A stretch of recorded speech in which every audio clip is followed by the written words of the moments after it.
Welcome back to another week of 21st Century Rocker Mom podcast with me, your host, Tanya Candler. I'm always here. I'm back for another week with you. You're here with me at breakfast today. I'm just having a nice Bengal spiced tea. It's awesome with some like oat milk in it. This is kind of what I have for breakfast. And I do these weird little juice shots. Everybody knows this shit about me and the weird juice shots. But of course, welcome back to another episode. Welcome to another week. It's been a weird week. Happy Lunar New Year to anyone who celebrates. I'm just thinking I'm drinking Bengal spiced tea and Bengal tigers, and this year is the year of the tiger for the lunar calendar. So happy Lunar New Year to anyone and everyone who celebrates. And if you don't, celebrate anyway. I think that's great. Celebrate the Lunar New Year. Bringing new things, good things to us. This week, I want to tell you that I suffered something called, I think they call it the Coke bloat. I had some Coca-Cola and I was really bloated. It's not the regular Coke bloat. I am going to go over the Coke bloat today because I'm talking about growing up in the entertainment industry and being kind of raised in the biz and being raised in the industry and pitfalls and kind of traps and crazy things about the music industry and kind of being young in the music industry. That's kind of what we're going to talk about on 21st Century Rocker Mom with you this episode. I can't wait to talk about it with you because, I mean, I kind of grew up in the biz in one way or another in some form. And it definitely shaped me as an adult. And there's so many ways it can go. I mean, are you in therapy for the rest of your life? Does it go really, really south and you're not here with us anymore? Or do you live a life of anonymity and you do something totally different? Like one of the best examples I can think of someone who kind of lives a life of almost anonymity now is Sherry Curry, who was the singer of the band The Runaways, who like Kitty, when I was a kid, they achieved a lot of success really, really young at like 15, 14 years old. And now she's like a chainsaw artist in Northern California. And she doesn't, really bother with, too much and things like that. There's some people that are really still in the public eye. Thinking about kids and youngsters and younger people in the music industry it got me really, really thinking.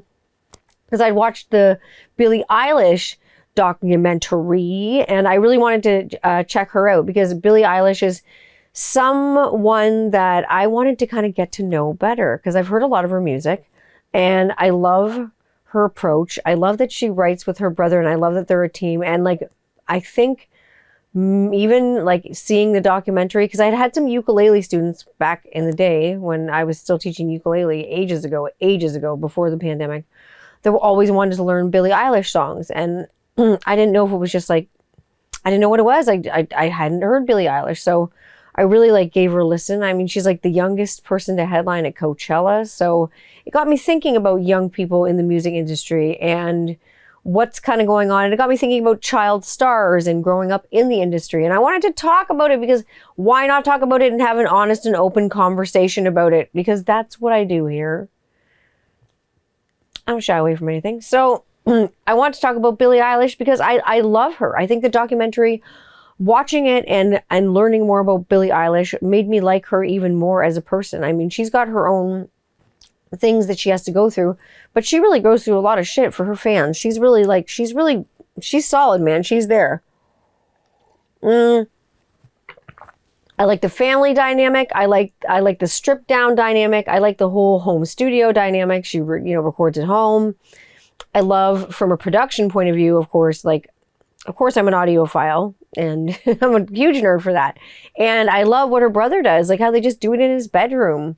They just record everything. They do the creation station stuff in his bedroom. That's where they hang out and that's what they do.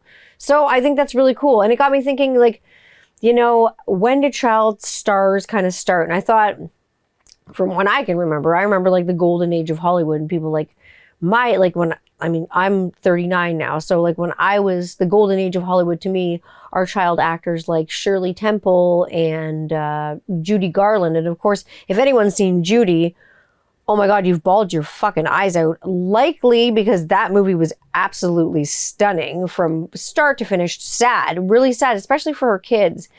seeing how the golden age of Hollywood really treated young stars at the time. And I mean, even Shirley Temple and even like young people like Marilyn Monroe. I mean, she died too young. Like the way the golden age and that golden age of Hollywood was, it wasn't so golden for a lot of people. It was pretty tarnished. It was more tarnished than I think a lot of people think.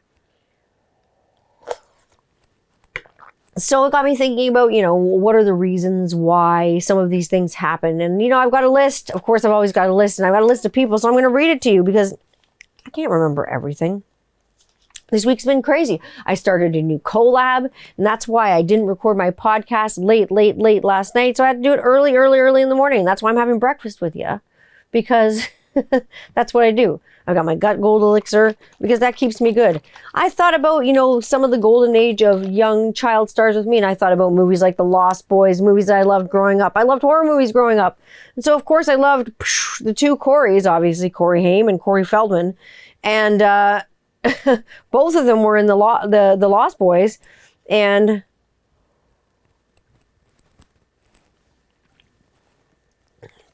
that's one for the guts. Both of them were in the Lost Boys. And like I say, like what happened to Corey Haim was like horrible.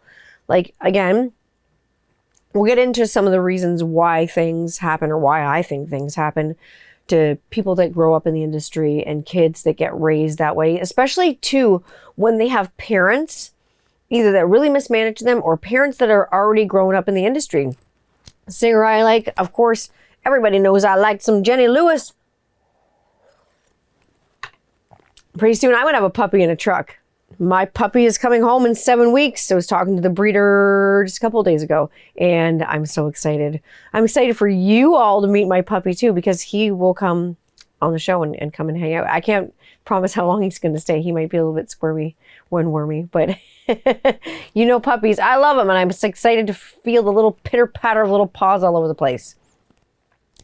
Anyways, back to child stars. But yeah, what happened to Corey Haim was like really sad. He ended up with like almost no money, and he got to the point where he was in and out of rehab so many times. He was like trying to make money. He was like cutting parts of his hair off and like selling his teeth online to try to make ends meet. And it's really sad how addiction and abuse in Hollywood, lots of kinds of different bad things that happen, because lots of bad things happened to both of those Corys, to Corey Haim and Corey Feldman. I know Corey Feldman spoke out very honestly about child abuse and a sexual objectification of children in the media and in the mainstream media, and how some of it's used, as a weapon, and some of it's used as a luring technique to make it more palatable for some people. Some people, want to use that, and it's a slippery slope. It's a very slippery slope to use like sexuality. I've been there. I've used, my body as a fucking hand grenade.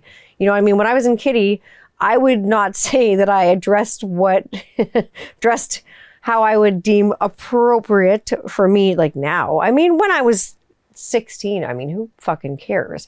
I'm not running around chasing a 16-year-old shadow of myself. Yeah, so I ran around in some pretty funny black slips, and I was definitely like mall gothy at the time, and that was my look, and that was what I was into. I got no shame about it. You know what I mean? I don't know if I would be running around in it now, maybe at nighttime, but that's it. But it was fun, and at the time it was the fashion. So you know what? Fuck it, no regrets. Going out in a blaze of glory. I got no regrets about that whatsoever. But it brings me to other stars that I like. Like I say, I love Jenny Lewis. She was raised by two parents that were lounge singers. And when she was young, she kind of started, her parents split. So she started acting really young. I think she started acting young in like a Jell-O commercial when she was like 6. She moved with her mother to California from Las Vegas, where she was with her parents. Like I say, they were both lounge singers after their split. Subsequently, she was in a ton of like Toys R Us commercials. You saw her and stuff like that. And famously, she's known as, she's in The Wizard. Like, if you haven't seen The Wizard, oh my God, get into that. Jenny Lewis, Fred Savage, get into The Wizard. Get into it right now. If you're not into it, oh my God, if you're not listening to Jenny Lewis, you should probably put that on. What the fuck? It's great. She's awesome. I love Jenny Lewis. I've recently read some articles about her too, and especially being a child star. She was talking about why she wears jumpsuits. It's because she said she's just not comfortable like bearing so much of her body. She wants people to like listen to her because of her voice, not look at her for what she's like showing off. And I totally feel that. I'm with that, Jenny Lewis, because, you know, as a young kid, growing up, I wore some scandalous things where I showed some skin and stuff like that. And sometimes I'd rather wear a fucking Elvis jumpsuit too. You know what? I feel you, girl, on every level. Another band that's growing up like right now in the spotlight that I'm totally cool with and I love is the Lindas. I know they have some parents that are involved in the industry responsibly, really. And they, I think they do some things with Epitaph, and they seem to have like good management. They seem to have really good guidance.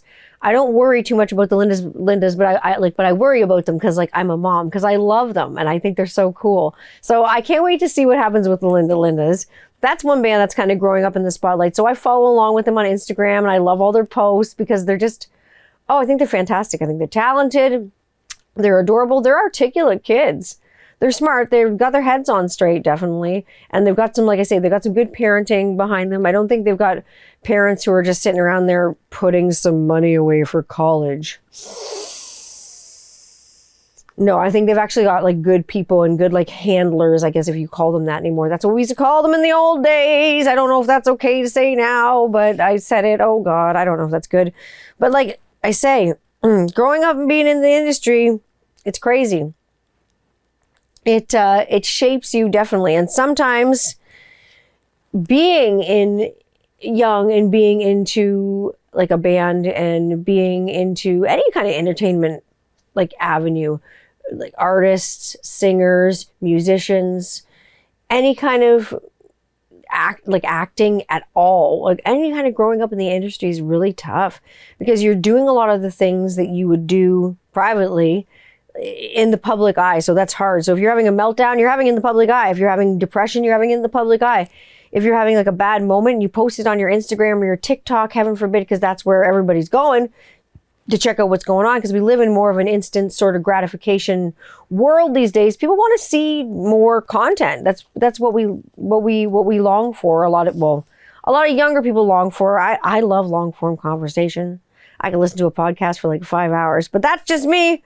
But I say you get backed into a corner. I was listening to something the other day and I was talking about the day the music died in the 50s, when Richie Valens and the Big Bopper, Richardson and Buddy Holly got onto an airplane in Clear Lake, Iowa, and on February 3rd, and that was like the day the music died. Their plane crashed about 5 minutes after takeoff. It's bad, like, because sometimes, like I say, as a young artist, they were traveling on a tour where they'd had some tour buses. They were trying to save some money. Tour buses that weren't heated properly. Tour buses that were, breaking down and freezing. Like one of the guys reported that he had frostbite on his toes, like after like traveling in the tour bus, but they just wanted to make money. And it's hard because when you're on tour, like you got to try to make money hand over fist. Back in those days, there wasn't a lot of, tour support. If you wanted tour support, you had to support your damn self and go out and there play shows. They're playing 2 and 3 shows and 3 ballrooms a night, a day. And so Buddy Holly got on an airplane, and the Big Bopper Richardson had been battling a flu. Richie Valens was like 17, 18 at the time. Richie! He didn't want to fly. He did a coin toss with a gentleman, and he like called it in the air, and he ended up in the airplane. And so bad, they all ended up dead on impact. That plane hit the ground at like something like 170 miles per hour. So there's kind of like no chance at that point. If there's fuel left in the plane, kaboom, not good. So like I say, when you're young and you're put in these situations, a lot of the time you're not really equipped to make these kinds of decisions. And then you do, and something really fucked up happens. So it's really hard. It's really hard to navigate that, especially when you're not quite old enough to do it yet, to navigate it. And then the people that are navigating it for you, or maybe trying to navigate it for you, might not have your best interest at heart. There are great situations where they're like Billie Eilish's parents. I feel like I have a lot in common with her, because I feel like her parents are really on board. They're really like involved. They want to know kind of like what's going on. I mean, they've homeschooled her since birth. Like she's very articulate. She's smart. She knows what's up. She's not a stupid human being. And I feel like she really likes her fans. They're her friends. Like they're just regular people to her because she's just regular people to them. I think she feels the same way like a lot of her fans do. And I think that really resonates with me. I like that human quality of someone. I think that is one reason why I think Billie Eilish and people like that are going to have like staying power. She's not into, drugs and drinking. Not that I've heard of. I don't hear bad and negative things about her like really in the media too much. She doesn't hop on that train of addiction, which is one thing, is a pitfall of being young and in the industry. It can happen. You get into that situation and your parents. This is the opposite of kind of Billie Eilish's parents. You get parents that are like vicariously living through their children. Maybe they wanted to be, who knows what they wanted to be when they were younger. Maybe they were wanting to be, a singer or an actor or whatever, and they're living vicariously through their kids. So, they get on the management team or they get on a production team or they're there all the time. There's just always a presence, stage parents, like stage moms, stage dads. They're always there. And sometimes they're not helpful. Sometimes they're just like a money siphoner. Sometimes they're a dream killer. Like sometimes they're just not positive with the child and it's not good for their mental health. So, I mean, there's lots of people who've had, parental mismanagement, addiction problems, the mental illness. And like I say, all of that's out in the public eye for people to just see. Like in my day, we had a show on the TV box.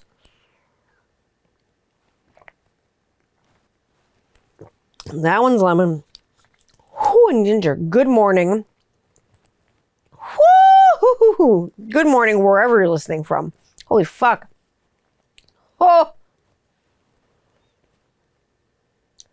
I'm just recovering. Sorry about that. Woo! I'm saying, like, a lot of these kids have, like, really suffered at the hands of other things and not had a chance from the beginning. Like, when I was a kid, like I say, on the TV box, there was a show called Blossom. And there was a character. His name was Joey. His catchphrase was always, whoa. He was Joey Lawrence. Like, there's nothing my love can't fix for you, baby. Whoa. There's nothing my love can't fix for you, baby. He started doing band stuff after Blossom. And he had a great net worth. He was like always on the cover of those teen magazines, like Tiger Beat and 17. And he was like a real sex machine for the girls. They liked him back then. Sure, a lot of the boys liked him back then too. He was cute. But in like 2017, he filed for I think it was Chapter 7 bankruptcy. He had like no net worth left. He had to sell everything he owned for $56,000 and just like that was the end of everything. He's doing a little bit better now. There was Gary Coleman. Everyone knows who Gary Coleman is. If I say, what are you talking about, Willis? Everybody knows who Gary Coleman is. Come on. It takes different strokes to takes, different strokes to takes, different strokes to rule the world. Yes, it does. Now the world don't move to the beat of just one drum. What might be right for you might not be right for some. He's a man of means. I don't know the rest. Along come two. They got nothing but the dreams. They got different strokes to takes, different strokes to takes. Different strokes to rule the world. Arnold and Willis. And Mr. Roper or whatever his name was. But like seriously. So this guy, adopts these two children. But like the breakout character of the show is Gary Coleman. This gentleman. And Gary Coleman was funny. He played this character named Arnold who was just outspoken for a child, especially smart as a fucking whip. Just quick. Like as the day is long. Just like right off the cuff. You say anything and Arnold he'd catch you. He'd know, right? Like he was great. Like, but 3 characters in that show suffered, childhood problems and addictions. And it was quite ironic that it was the kids that played the children of the show. So Mr. Roper already had a daughter named Kimberly. And then obviously he adopted Arnold and Willis. And brothers and sisters, they played brothers and sisters on the show. And in real life, they all like kind of succumbed to like addiction and problems. And I know that Gary Coleman, he was getting paid at one point, he was getting paid $70K per episode for like a child. And at the time when these episodes were filmed, that was a fucking lot of money. That was a boatload of money. But he went bankrupt in 1999, and he was like trying to make ends meet by working as a mall security guard. He had to take a job. And I've heard like a lot of this, like with people like Darlene Love, for instance, who became famous for singing on, unfortunately, Phil Spector albums. I have no love for Phil Spector, but I do have love for Darlene Love. I will say I have lots of love for Darlene Love. But at one point, she was like cleaning houses because she had no money. And she was a backup singer on all these famous albums. She was like making all kinds of like money, and like no one knew that whose voice was that in the background. You know what I mean? She's just a few, meters away from like the lead singer, that's, in front of the microphone. In front of the microphone, but she, she's not getting the notoriety or the money, obviously, she deserves, because, like I say, there's greenness, and there's young people in the music business, there's mismanagement, there's racism, people not getting paid what they're worth because of their color of their skin, obviously getting the short end of the stick because of race, and like taking it because there's no choice, like because they had to, or otherwise they couldn't make any money. Like, so marginalized people were getting screwed, in this situation as well. Like, you know what I mean? So there's young people, and there's like other flavors there. There's marginalized young people that can't make it because of their race. It's hard, like every single way you spin it. Growing up in the biz is going to be difficult because everything you do, like I say, is going to be under the microscope. So we go to Dustin Diamond. Everyone remembers Dustin Diamond. Screech Samuel Powers from Saved by the Bell. That guy could not get away from the name Screech Samuel Powers. He played, I think, in like 7 or 8, like Saved by the Bell, like shows and specials, including like Hello Miss Bliss, which came out like in the 80s, like 1989 or like 1990. I don't know, somebody correct me on that if I don't know. With Haley Mills, like Hello Miss Bliss, that's an old one. But Dustin Diamond tried to like break away from the role of Screech Powers. He didn't want to be dropping Elvis bus and going crazy with Zach Morris. He couldn't do it.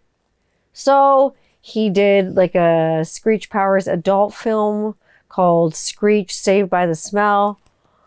I don't think it went over well. And then he vowed that to Mario Lopez, like who is obviously AC Slater, that pig, my mama.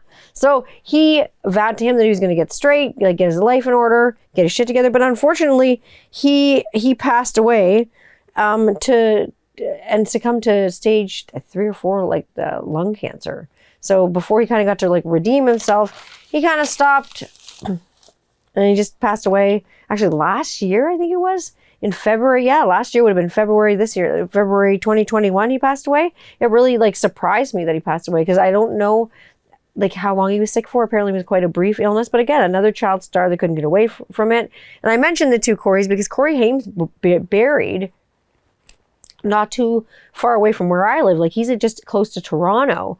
And at one point, like they were not doing well, like even for money, even with his funeral, like his family was asking me for like a GoFundMe to help with some of his expenses because, they didn't have any money. He blew it all, and that was addiction. And again, he'd had 15 stints in rehab. The poor guy was like really suffering, and eventually his body kind of succumbed to what happened. You got Aaron Carter, the famous brother of Nick Carter from the Backstreet Boys. Everybody.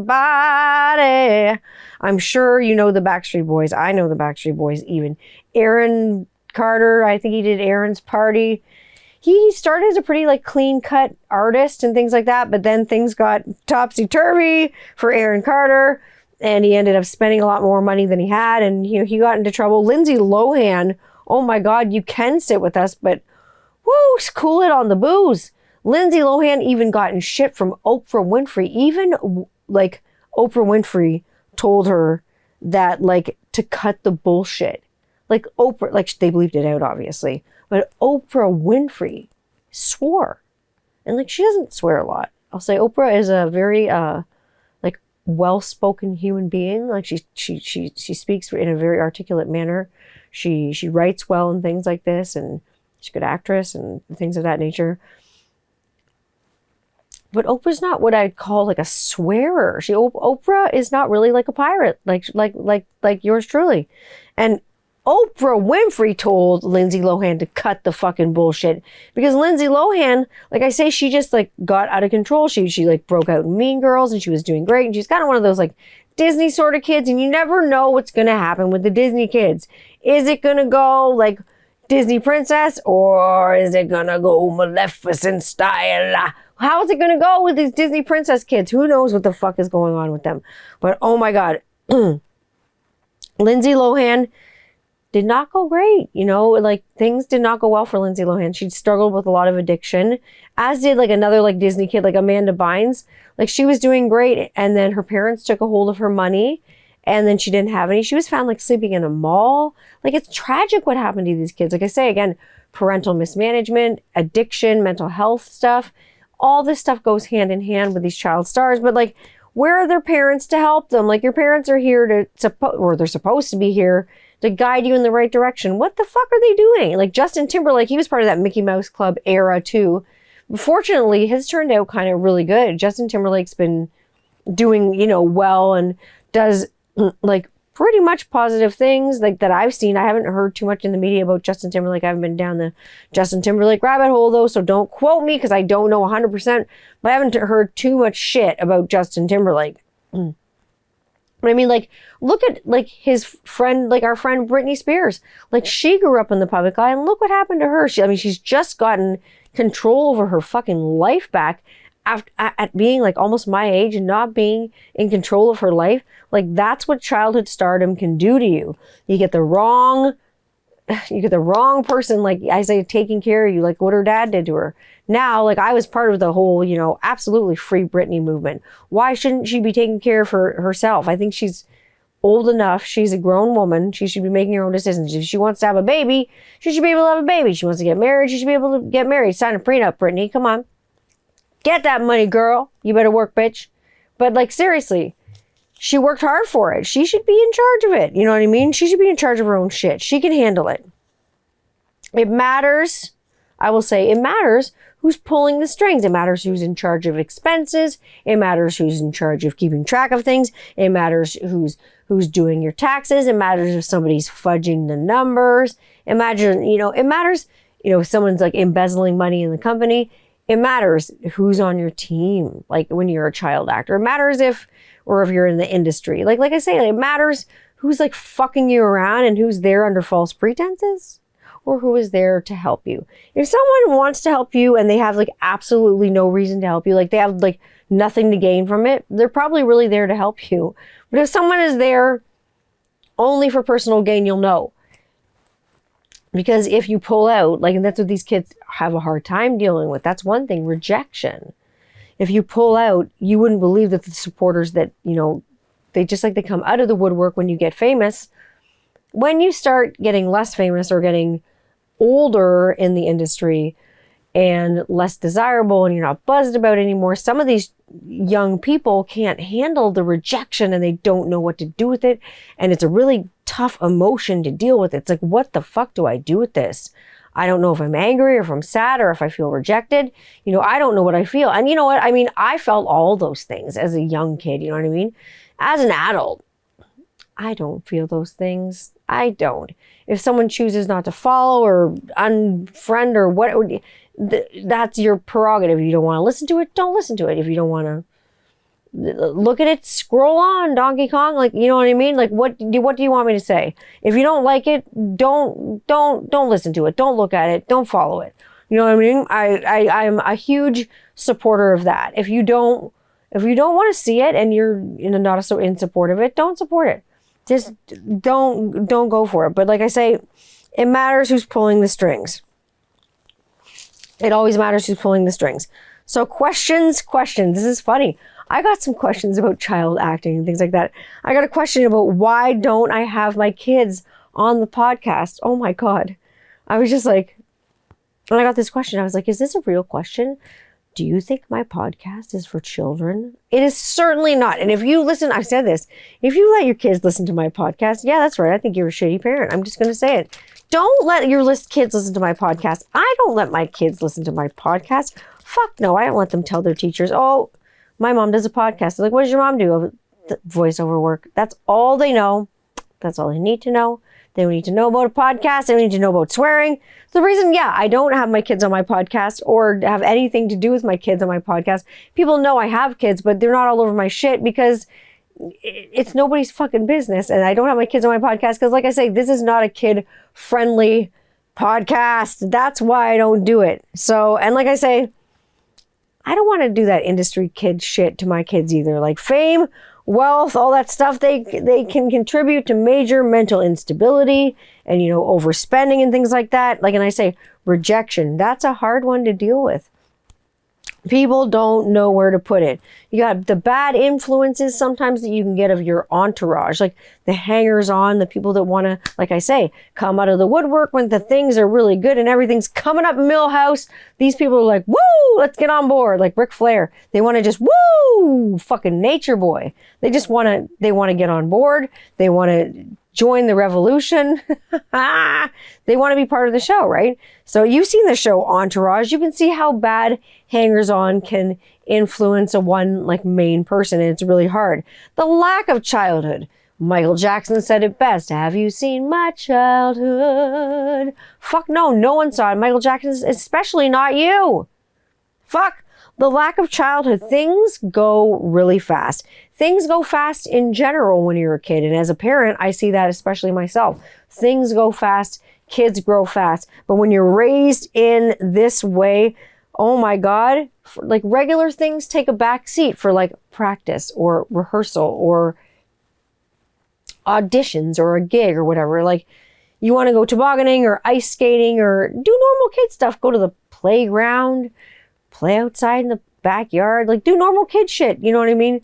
Go swimming with your friends, do whatever you want. We're gonna jump rope.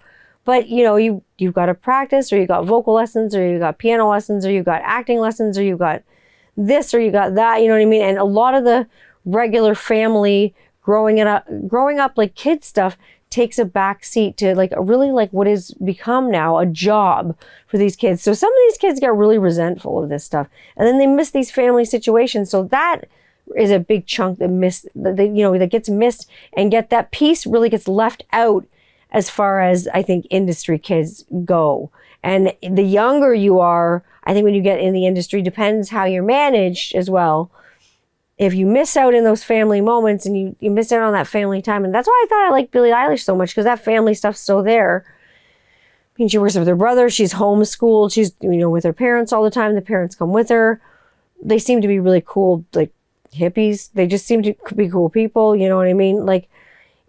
I think with the right management, it can be done right, but a lot of this stuff falls back. And like I say, regression back into when these kids get famous and people get famous, they regress back into being a child because they don't know how to deal with how overwhelmed they are with fame and how overwhelmed with how much attention they get, that they just kind of regress and kind of go backwards, and they're like, oh wow, there's a lot. I mean, in Hollywood, I think the worst thing in growing up in the industry is the sexual exploitation. I said, and I would call it that, and definitely sexual objectification of everyone. I'm not going to just say of women, because that's a fucking blanket bullshit statement.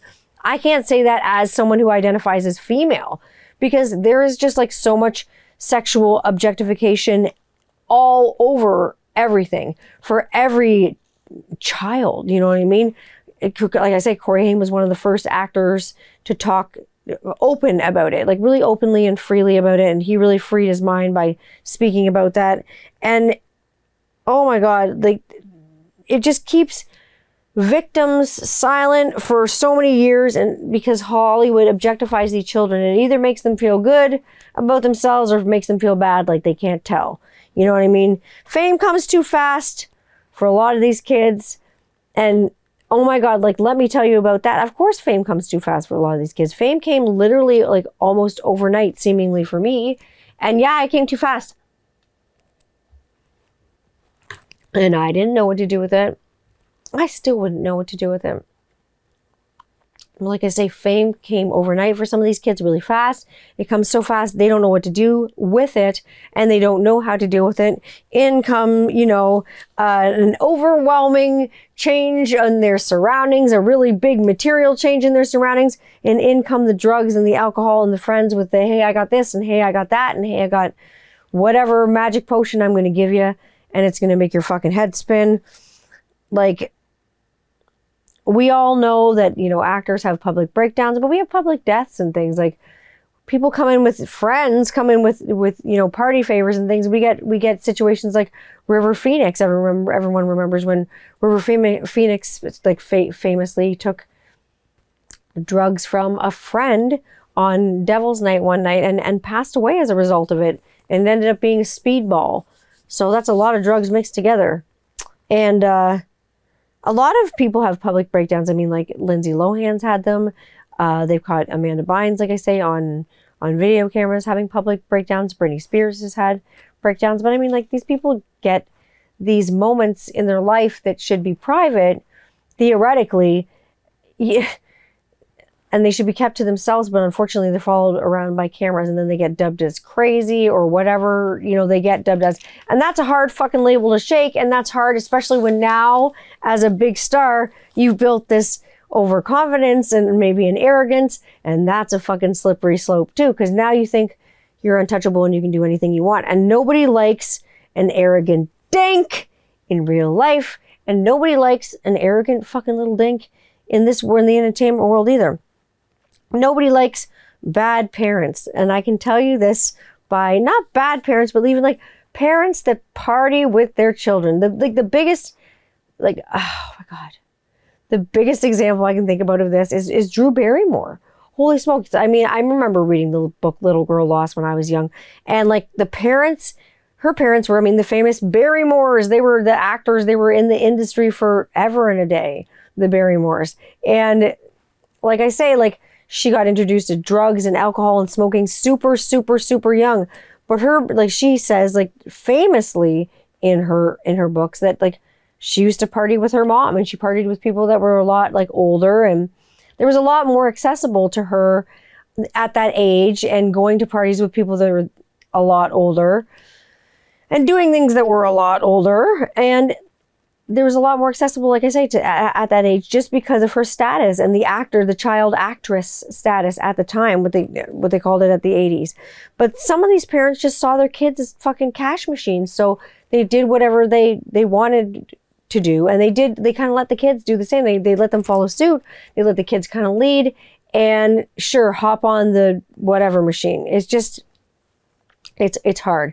And then we know when these kids grow up and whatever, it's time for them to get rid of their former image and time for them to get rid of that and start rebranding, right?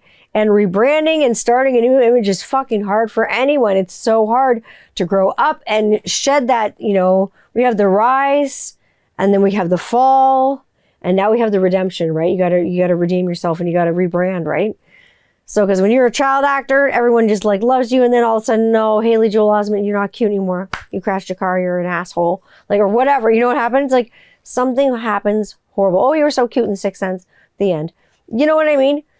So eventually, you got to stop chasing that, child, ghost of yourself. And there's the rise, like I say, the fall, and the redemption. So there's the rebranding from child star, teeny bopper to grown up. How do you do that? How do you be racy and how do you be sexier and how do you be the grown up version of yourself without somebody shaming you, right? Body shaming you, slut shaming you, any kind of shame, not cool, judgment, fuck off. I don't have time for that shit. Whatever. And then also it's the lack of knowledge and being naive because you didn't get that because you were a kid at the time, and the knowledge and the things that you should have known and the ideas that you should have gotten and the things that you should have been aware of, you're not conscious of because you don't think that laterally yet because your brain can't get there. It just can't get there yet because you want to be doing all these things, but you're just not quite old enough to do them. Or you're just quite not old enough to make that decision. So I say, being naive. This is what leads to being like rich and then fucking broke. This is what leads to, I say, a fall and redemption. And always I say the rise, the fall, the redemption. This is what leads to pressure. It really leads to like a public reaction. Like a lot of people really like feed off of public reaction, like the reaction they get off their Twitter or their Instagram or whatever, their public platform, their OnlyFans, whatever they're using most often. And then how they handle criticism. Like I say, this goes along with the rejection piece. How can you handle your fucking haters? How do you do that? Do you do it in a graceful way? Or are you like, fuck you, I'm going to give it right back to you? It depends, I think, for some people on the situation. Some people want to give it right back. Some people don't. It's what can you do? Some people just got to come up with flames right out of the gate. Other people just want to like, sit back and whatever. Do what you wish. But these people, they get a pressure that they never had. Decisions like I say, no young person should ever have to make. And like I say, too young to make those decisions. It's hard to make those decisions when you shouldn't have to make those decisions. So, all that said, it just took me to, like I say, decisions you have to make. Like I say, I brought it up, the plane crash. I thought about Richie Valens not ever flying and getting on that plane and being 17 years old and having to make that decision. And then I thought about other bands like Lynyrd Skynyrd and their plane crash in the 70s and 77 and not really wanting to get on a plane. And Ronnie Van Zant saying, I'll never make it to 30. And that kind of being prophetic of, that plane crashed like a few hours after he said that. And people didn't want to get on that plane because, and they were young too, like I say, they were under 30. Like this is what I think is like young to me, not just children in the music business or children in the acting business or children in the entertainment business, but being young and growing up in the biz and being in the biz. It can be very dangerous. Like I say, it can be a very dangerous time. You can hang out with some very dangerous people. You can either there's two kinds of people you can have in your life. There are vampires and there are, helpers. Like I say, people who want to help you will help you without having any, personal gain. They'll help you just because they want to for no reason at all. They have nothing to get out of it. Like I say. So what can I say about growing up in the industry? It is a lot of children, a lot of young people faced with adult problems and not the adult brains to solve that problem. It's hard. And a lot of the times they don't have the adults following them along and like following along with them in order to make those decisions or help them make those decisions and like help them navigate through those kind of like murky sort of waters. Because that's in essence what they are. Growing up and having these private moments in the media is, to some people they love it. And to some people they want to hide it. So I am on, both sides of the fence with that. It's whatever you feel comfortable with. If you don't want to post it, don't post it. If you do post it though, realize it's probably you're going to get shit back and forth. Like I got called a commie this week because of the trucker rally. Like I say, and I won't talk about this long because this episode's not about that.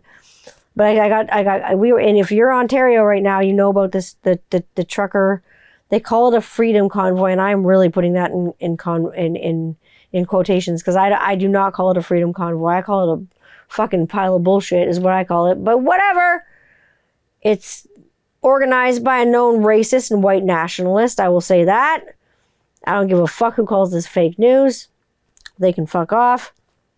I will say that, I got called a commie this week because, like I say, I do not follow the trucker rally. I do not support the trucker rally. I think it's bullshit. It doesn't matter, like, for me, what your political stance is, but if you support racists and flying swastika flags, you're on the wrong side of the fucking fence, man. I'm sorry. You must have taken a wrong turn, man. Like the Bugs Bunny said, you must have taken a wrong turn somewhere. Like, really. What's up, Doc? You should not be marching with the racists. Just don't do it, man. Just don't do it. So I got called a commie this week. So I was like, okay, whatever. That's whatever. But I can't align myself with a group that aligns themselves with hate. And hey, maybe call me a fucking asshole. And you can do this if you want. But I can't get down with and get cool with a group that makes people feel scared who already feel scared, and then it therefore makes them more scared. There's people that are out there that are already terrified. So how about let's terrify them some more, and let's like terrorize them. And if you have friends in Ottawa right now, and I do, they're terrified. They don't want to leave their fucking houses because they're scared. And you know what? I said to them, yeah, don't leave your fucking house. It's not a good idea. Because the people out there are it's getting crazy. It's getting bad. And I wouldn't want to be near Ottawa right now. I'll just put it that way. So no, I'm not down with the trucker rally. So if you're not down with that, I guess, whatever. See you later. But I think you should watch the Billie Eilish documentary. I think you should watch it. This is what I think. I think this week you should watch the Billie Eilish documentary. Get down with that shit. I've been working on music all fucking week. I've been like a crazy person. Really just like working on music. Like I couldn't even get my podcast recorded last night because what was I doing? I was working on music and I couldn't stop. So I finished the bass tracks and that's why we're having breakfast together. What can I say? I'd say the Billie Eilish documentary made me really reevaluate my production value and things and how I'm doing things in my home studio, how good production value can be at home, you know, looking at a lot of production value from a lot of producers and reading a lot of things that a lot of producers use and talking to a lot of producers and what they're using with their rigs and with their setups and what you're doing. It's cool. Like it's a cool thing to learn. It's been a cool like learning curve for me. Like I say, like I've started this new project. I'm excited to share it with you. I'm excited to talk about you. Well, I'm not excited to talk about you. I'm excited to talk about it with you, but I am excited to talk about you, but I'm excited to talk about it with you. Like I say, it's going to be a little bit like metal. It's going to be a little bit like, it's going to be kind of fast. It's going to be a little bit out of the box for me. Like I say, it's something I've never done before. It's something I'm really excited about. And, I can't wait to talk to you all about it. And I can't wait to like put it down the pipe. So I'm just laying it down and, I'm excited. So it's been another week. It's been crazy. I mean, my mom, she got mad at me this week over the phone because I think I said something last week on the show about your parents fucking. Well, she didn't like that.